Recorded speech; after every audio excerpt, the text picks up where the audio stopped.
Bab 3341. Terobosan. Pinjami aku kepala kamu. Saat Mileye mengucapkan kata-kata itu, kekuatannya sendiri tiba-tiba mengalami perubahan yang luar biasa.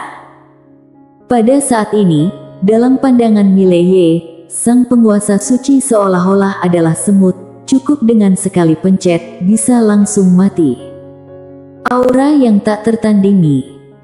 Pada saat ini, kekuatan pribadi Mileye dan pedang biru gaib sepertinya menyatu dengan sempurna dan baik dirinya maupun pedangnya mencapai tingkat yang belum pernah terjadi sebelumnya.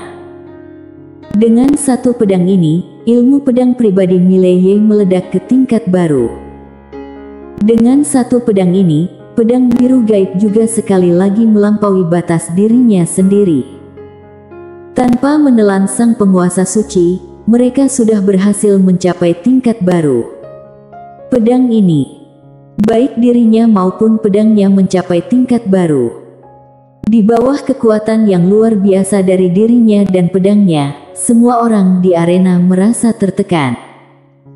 Termasuk sang penguasa tiada batas dan kaisar dewa ilusi yang berada di samping. Semua orang menatap Mileye dengan tidak percaya. Penguasa tiada batas juga terkejut. Dia tidak pernah menyangka bahwa pada saat ini, orang ini benar-benar mencapai tingkat pemahaman yang mendalam. Raja Dosa melemparkan pandangan tajam ke arah Mileye yang meloncat ke udara, lalu berbalik dan melarikan diri. Tempat ini tidak bisa lagi dihuni. Dia harus melarikan diri. Di langit, setelah mendengar kata-kata Mileye, sang penguasa suci menunjukkan ekspresi yang kejam, meminjamkan kepalamu. Aku tidak tahu apakah kamu punya kekuatan untuk itu. Saat suaranya reda, dia tiba-tiba menusukkan tombaknya ke bawah. Dor! Dengan satu tusukan, serangan tombak tak terhitung jumlahnya menyapu ke bawah. Krur! Namun pada saat itu, semua serangan tombak langsung hancur berkeping-keping. Segera setelah itu, di hadapan semua orang, sebilah pedang langsung menusuk di antara alis sang guru suci Gun. Krur! Sang guru suci Gun membeku di tempatnya. Pembunuhan instan. Di bawah, para master roh dewa melihat dengan mulut terbuka. Penguasa tiada batas dan yang lainnya juga terlihat serius. Satu pedang. Hanya butuh satu pedang. Penguasa tiada batas memandang Mileye di langit, sepertinya orang ini benar-benar akan terbang. Quincy melihat Mileye dan tersenyum, kamu benar-benar luar biasa sekarang. Di langit, Mileye menatap sang guru suci, wajah guru suci penuh dengan ketidakpercayaan, kamu. Dia tidak pernah menduga bahwa dia bisa dibunuh dengan sekali sabetan pedang. Tanpa berkata-kata lebih lanjut, Mileye langsung membiarkan pedang biru gaib menyerap jiwa guru suci. Sementara itu, dia langsung bergegas menuju roh dewa di bawahnya. Melihat Mileye mendekat, wajah para master roh dewa langsung berubah. Siapa yang bisa menahan ini? Para roh dewa langsung berbalik dan melarikan diri. Namun, kecepatan mereka tidak sebanding dengan kecepatan pedang Mileye dan pada saat ini, Mileye dan pedang biru gaib telah mencapai tingkat baru. Mereka, para master roh dewa, sudah tidak lagi menjadi lawan yang setara. Pembantaian. Pembantaian tanpa tekanan. Penguasa tiada batas melihat sekeliling, mencari Raja Dosa, tetapi dia tidak melihat Raja Dosa. Penguasa tiada batas mengecam, sialan. Apakah dia kabur? Sementara itu, di kejauhan, Mileye telah memusnahkan semua orang. Kali ini, sangat mudah. Setelah membantai semua orang, Mileye mengangkat kepala dan melihat ke dalam kedalaman langit bintang. Di sana, pusaran hitam telah lenyap. Melihat pemandangan ini, dia mengerutkan kening, lalu menatap kaisar dewa ilusi. Aku juga tidak tahu apa yang terjadi. Pada saat itu, Quincy tiba-tiba tersenyum. Mereka mungkin menyembunyikan pintu menuju dunia mereka. disembunyikan. Mata Mileye perlahan tertutup, merasakan sekitarnya. Setelah sejenak, dia membuka mata, menggelengkan kepala, tidak bisa merasakannya. Quincy berjalan ke samping Mileye, melihat sekeliling. Setelah sejenak, ia menggelengkan kepala, pintu itu tidak berada di dunia kita, hanya akan muncul bersama mereka. Mendengar ini, wajah Mileye menjadi serius. Pada saat itu, penguasa tiada batas tiba-tiba tersenyum, ini bukanlah hal buruk. Mileye menatap penguasa tiada batas dan berkata dengan serius, peningkatan kekuatanmu saat ini merupakan hal yang baik, tetapi di pihak kami, masih ada kesenjangan kekuatan yang cukup besar dibandingkan dengan mereka. Ayo kita usahakan untuk mendapatkan sedikit lebih banyak waktu, mereka akan menjadi lebih kuat. Jika kita bisa mendapatkan 1 hingga 2 tahun waktu, pada saat itu, kekuatan para ahli dari dunia ilusi sejati di pihak kami tidak akan kalah dengan mereka, bahkan mungkin lebih kuat.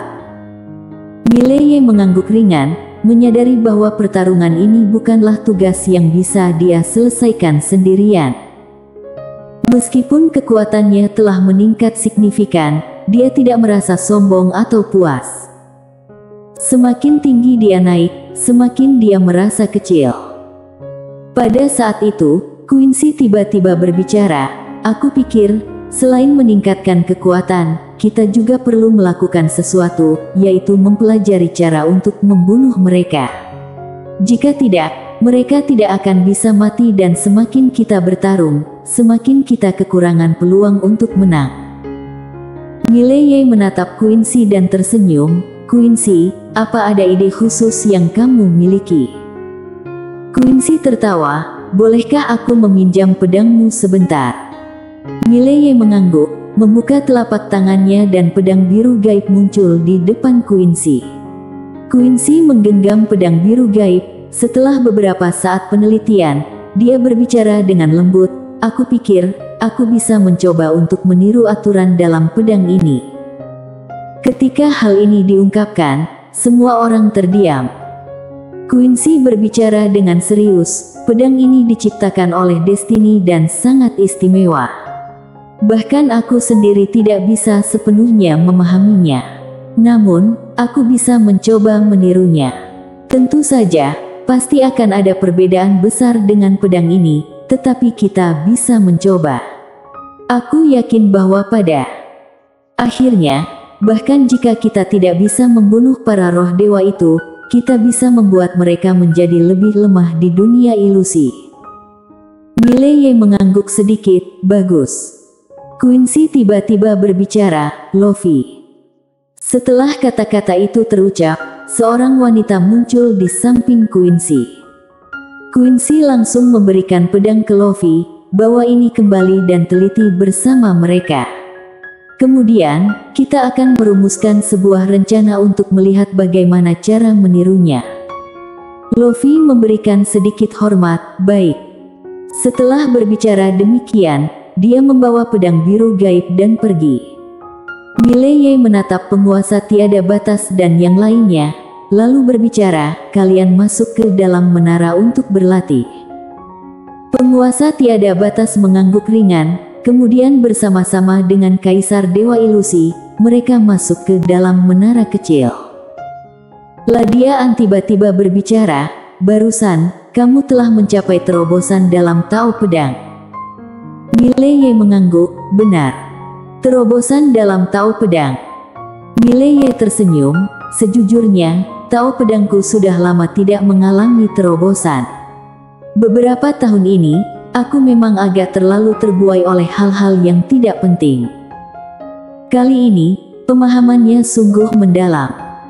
Kali ini dia tidak meminta bantuan orang lain. Meskipun awalnya sulit, dia menemukan bahwa perasaan setelah melewati perjuangan sendiri benar-benar berbeda dengan bantuan orang lain. Contohnya, jika dia meminta bantuan orang lain tadi, mungkin para roh dewa itu sudah mati. Tapi, dia juga tidak akan mencapai terobosan seperti yang dia lakukan sekarang. Sekarang dia mulai memahami makna sejati ucapan ayahnya. Jalan kebenaran agung ini hanya bisa ditempuh sendiri. Jika orang lain yang membantu, itu tidak akan memiliki makna. Pada akhirnya, kita harus melangkah sendiri, dengan setiap jejak kaki membentuk jalan yang kita tempuh. Ladian mengangguk setuju. Pertempuran besar dalam beberapa hari terakhir ini telah memberikannya banyak pemahaman juga. Mileye tiba-tiba merasa penasaran. Queen, kemana kamu pergi sebelumnya? Quincy tersenyum, ke dunia ilusi. Mileye mengerutkan kening, dunia ilusi. Quincy mengangguk, di dunia ilusi yang sama ini, tetapi tidak semua orang bisa pergi ke sana. Tempat itu adalah dunia khusus yang dibangun oleh pemilik jalan kebenaran agung. Dia mengajar di sana pada masanya dan ada sekte Taoisme juga. Meskipun tidak banyak master, tapi semuanya sangat kuat. Dunia ilusi. Mileye berbicara dengan serius, tidak tahu apakah mereka bersedia keluar membantu melawan para roh dewa itu. Quincy tertawa, kamu bisa mencoba. Bahkan aku menyarankan kamu pergi sekali, karena di sana, pemilik jalan kebenaran agung meninggalkan beberapa hal yang berasal dari gerbang Taoisme. Aku tidak terlalu tertarik pada hal-hal itu, tapi mungkin akan membantumu. Mileye berpikir sejenak, lalu berbicara, Queen, bawa aku ke tempat itu. Quincy tertawa, ayo pergi. Aku juga harus kembali membuat beberapa peluru. Stok aku hampir habis. Peluru. Ekspresi Mileye membeku. Bersambung.